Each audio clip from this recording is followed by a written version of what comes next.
Hi there, I'm Michelle Francis, financial planner and founder of Life Story Financial.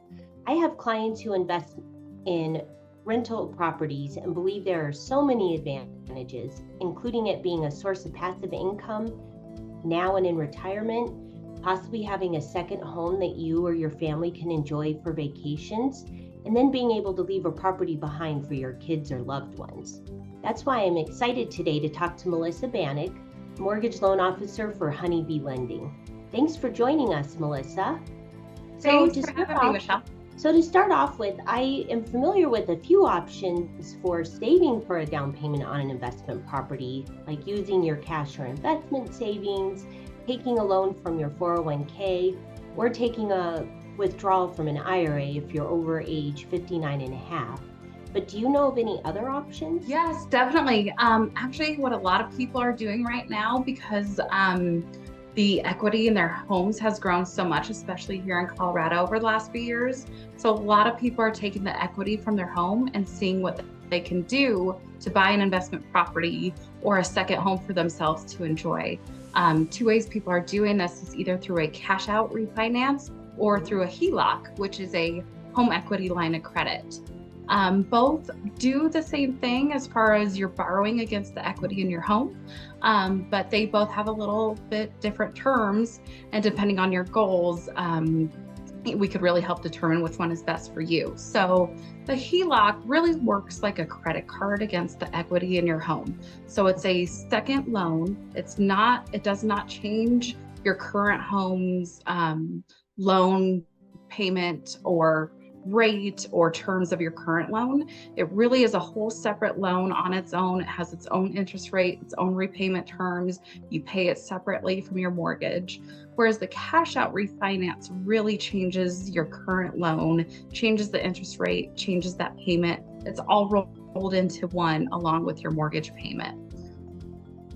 So both Got it. definitely have its benefits.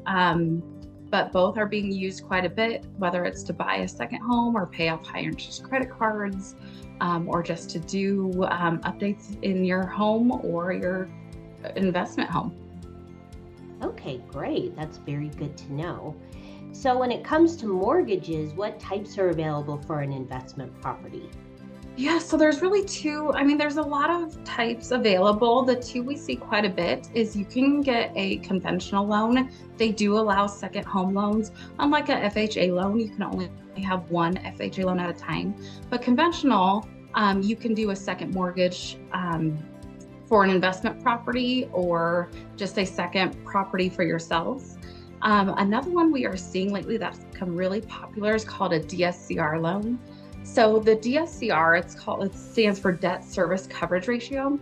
So those loans work a little different, and where a conventional loan, you really qualify same as you would with your primary home. So they're looking at your income, your assets, your liabilities, your credit score, and your overall debt to income ratio to help you qualify. DSCR loan is totally different.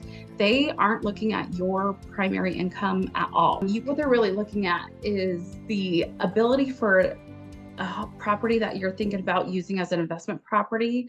They're looking to make sure that the income you can get from renting that property out covers all the expenses of that mortgage and owning that home. So it really looks at the property's income generating potential rather than the borrower's personal income. Oh, that's a really exciting option to know about. I didn't know a lot about those, so thank you so much for sharing that. Sure. Well, viewers, for more details about investment properties and to connect with Melissa, I recommend you check out the blog post that goes into a lot more detail about this topic at lifestoryfp.com/blog.